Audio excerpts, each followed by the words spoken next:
বলবেন কারণ কি?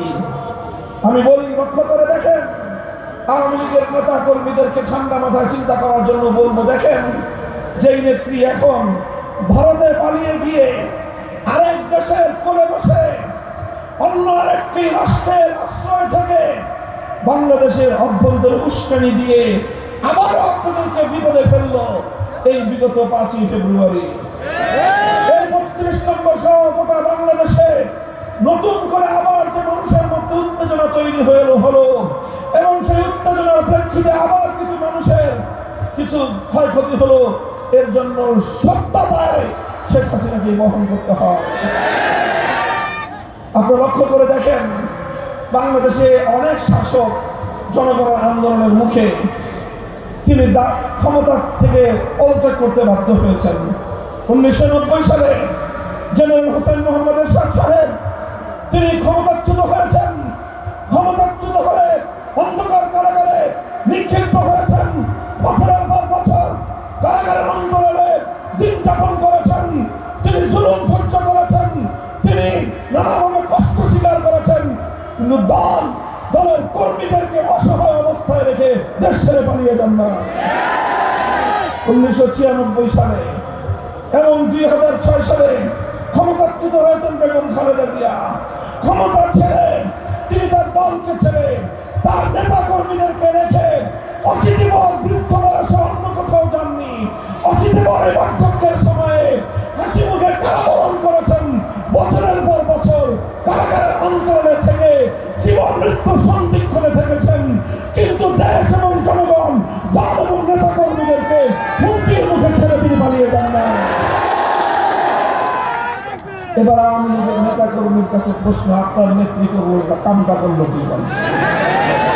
বলেন আপনাদের নেত্রী কাজটা করলো কি? আপনি যদি বিবেকবান হয়ে থাকেন প্রশ্নের জবাব দেন। আপনার নেত্রী কি জানতো না 5ই আগস্টের আরো আগে থেকেই যে তার পরিণাম কোন দিকে যাচ্ছে? তার নিজস্ব গোয়েন্দা বাহিনী ছিল। সমস্ত সচেতন মানুষ জানে বাংলাদেশের রাষ্ট্রীয় প্রতিটি গোয়েন্দা সংস্থার পাশাপাশি শেখ হাসিনা তার গণভবন কেন্দ্রিক ভিন্ন আরেকটি নিজস্ব গোয়েন্দা সংস্থা তার ছিল। সেই সঙ্গে তার প্রভু দেশের গোয়েন্দা সংস্থা তো ছিলই। দেশের পরিস্থিতি কোন দিকে গড়াচ্ছে তিনি ভালো করে আঁচ করতে পারছিলেন। এই আঁচ করতে পেরে তিনি কি করেছেন? তার দলের নেতা কর্মী কারো নিরাপত্তার কথা তিনি চিন্তা করেন নাই, বরং অন্তিম মুহূর্ত পর্যন্ত তার নেতা কর্মীদেরকে জনগণের মুখোমুখি দাঁড় করিয়ে দেওয়ার চেষ্টা করেছেন। আজকে দেশ থেকে পালিয়ে গিয়ে আমার পুলিশ ভাইদের জন্য মায়া কান্না করেন। লজ্জা হওয়া উচিত আপনার। আপনি বাংলাদেশের পুলিশ বাহিনীকে জনগণের মুখোমুখি দাঁড় করিয়ে দেশপ্রেমিক পুলিশদেরকে আপনি বিতর্কিত করেছেন। বাংলাদেশের কোন মানুষের জননন্দিত মানুষের আস্থার প্রতিষ্ঠান র্যাবকে দিয়ে আপনি আকাশ থেকে জনগণের হেলিকপ্টার থেকে জনগণের বুকে গুলি ছুড়ে র্যাবকে বিতর্কিত করেছেন। সর্বশেষ আপনি সেনাবাহিনীকেও বিতর্কিত করার চেষ্টা করেছেন। সেনাবাহিনীকে নির্দেশ দিয়েছিলেন চালাও গুলি, লক্ষ মানুষ মেরে ফেলো, আমি আমার ক্ষমতার মস্তক আমি অটুট রাখতে চাই। সেনাবাহিনী যখন ক্ষমতা প্রকাশ করেছে তখনই আপনি দেশ ছেড়ে পালিয়ে যেতে বাধ্য হয়েছেন। আপনার কাছে সব তথ্য ছিল। হে আওয়ামী লীগের নেতা কর্মীরা, আপনাদের নেত্রীর কাছে সব তথ্য ছিল। জানতো ডিজিএফআই, এনএসআই সহ এসবি সহ রাষ্ট্রীয় গোয়েন্দা সংস্থাগুলোর রিপোর্টের পাশাপাশি তার নিজস্ব দলীয় গোয়েন্দা সংস্থা, এরপরে তার প্রভু দেশীয় গোয়েন্দা সংস্থার রিপোর্ট তার কাছে ছিল। এই সব থাকার পরেও তিনি একেবারে 4 আগস্ট সন্ধ্যাবেলাও তার নেতা কর্মীদেরকে জনগণের বুকে গুলি ছুড়বার নির্দেশ দিয়েছেন। জনগণকে হত্যা করার নির্দেশ দিয়ে প্রকারান্তরে তিনি তার দলের কর্মীদেরকে জনগণের মুখোমুখি যুদ্ধের ময়দানে নামিয়ে দিয়েছেন। আর তলে তলে নিজের লাগেজ গুছিয়েছেন। নিজের লাগেজ গুছিয়েছেন।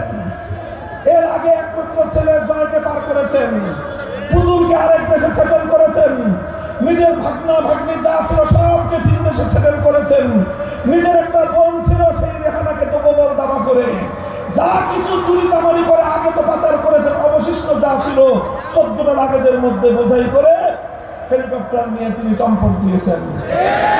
একবার আওয়ামী লীগের কথা ভাবেন নাই, একবার দলের নেতা কর্মীদের কথা ভাবেন নাই, একটাবার হেলমেট লীগের কথা ভাবেন নাই, লীগের কথা ভাবেন নাই, লীগের কথা ভাবেন নাই, ছাত্রলীগের কথা ভাবেন নাই। এই ছাত্রলীগ ঐতিহ্যবাহী ছাত্র সংগঠনকে হেলমেট লীগ বানিয়েছিল কে? বলেন কে বানিয়েছিল? এই ছাত্রলীগকে হাতুড়ি লীগ বানিয়েছিল কে? এদেরকে হাতুড়ি লীগ বানিয়ে, এদেরকে হেলমেট লীগ বানিয়ে জনগণের বিরুদ্ধে যুদ্ধে বেরিয়ে দিয়ে গোটা জনগণের মুখে এদেরকে ফেলে রেখে নিজের ব্যক্তিগত আর পারিবারিক আখের গুছিয়ে চম্পট দিলেন। এমন স্বার্থপর নেতা কোনদিন একটি দল দূরের কথা একটি দেশকে নেতৃত্ব দেওয়ার অধিকার রাখে না।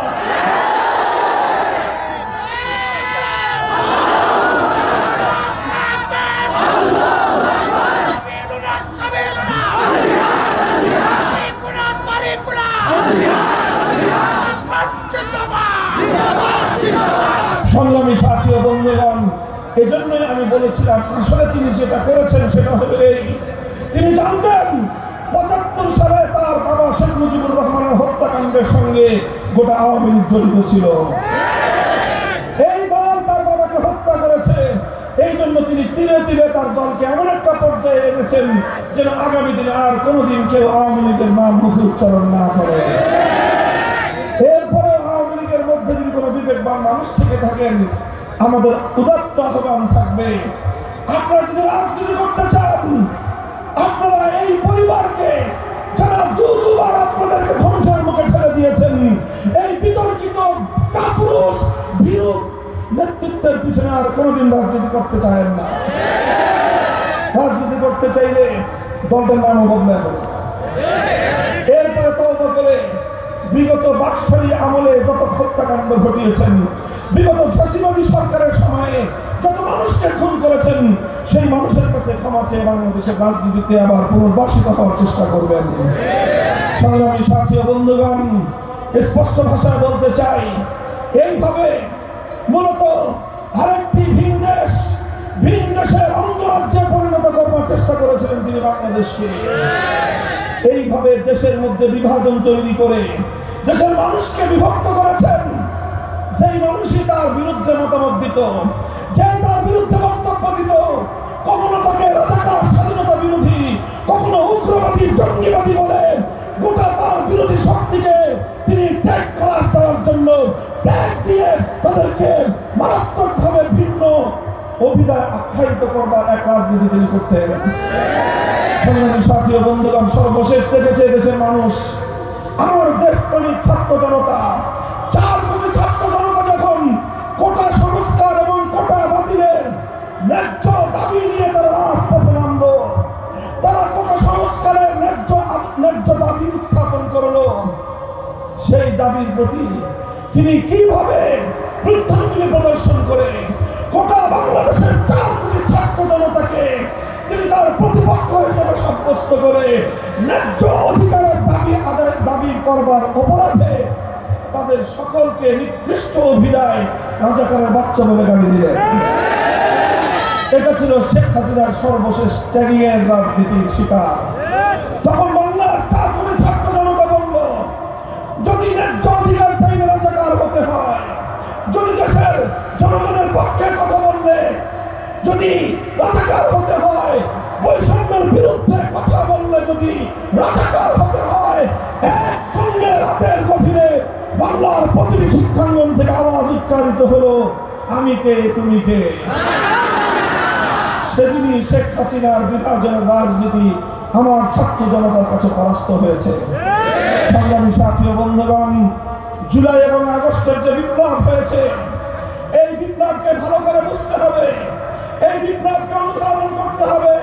মনে রাখতে হবে, ৭১ সালের আমাদের মুক্তিযুদ্ধের বিজয়কে যেভাবে ছিনতাই করা হয়েছে, ২৪ জুলাই আগস্টের বিপ্লবকে ছিনতাই করবার পায়ে তারা চলছে। এবারে এই বিপ্লবের অর্জনকে যদি কেউ ছিনতাই করতে চায়, বুকের রক্ত দিয়ে ষড়যন্ত্রকে রুখে দাঁড়াতে হবে। সংগ্রামী সাথী ও বন্ধুগণ, জুলাই আগস্টের যে বিপ্লব হয়েছে, এই বিপ্লবের অন্যতম প্রতীকী একটি চিত্র ছিল কি, আমরা বাংলাদেশের প্রতিটি শহরে দেখেছি, প্রতিটি জেলা শহর, বিশেষ করে বিভাগীয় শহরগুলোতে একটি অভিন্ন চরম চিত্র মানুষের চোখে ধরা পড়েছে। মিডিয়াতে বারবার এই দৃশ্যগুলো দৃশ্যমান হয়েছে। আমার দামাল ছেলেরা, এই ছেলেরা সমস্ত বিভাজনকে ভুলে গিয়ে স্কুল থেকে ছাত্ররা এসেছে, কলেজ ইউনিভার্সিটি থেকে ছেলেরা এসেছে, আমিও মাদ্রাসা থেকে আমার সন্তানরা এসেছে, কলেজ মাদ্রাসা থেকে আমার ছাত্ররা এসে ভেদাভেদের সকল দেয়ালগুলো ভেঙে গুড়িয়ে দিয়েছে। টেকনাফ থেকে তেতুলিয়া পর্যন্ত তারা ঐক্যের একটি মজবুত দেয়াল তৈরি করেছে।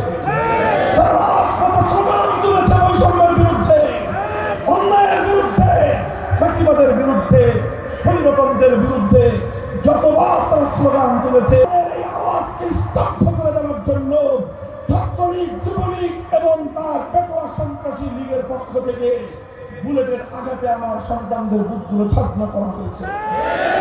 বাংলার প্রতিটি শহরের রাজপথের পিচ ধরা রাজপথ তাদের রক্তে রঞ্জিত হয়েছে।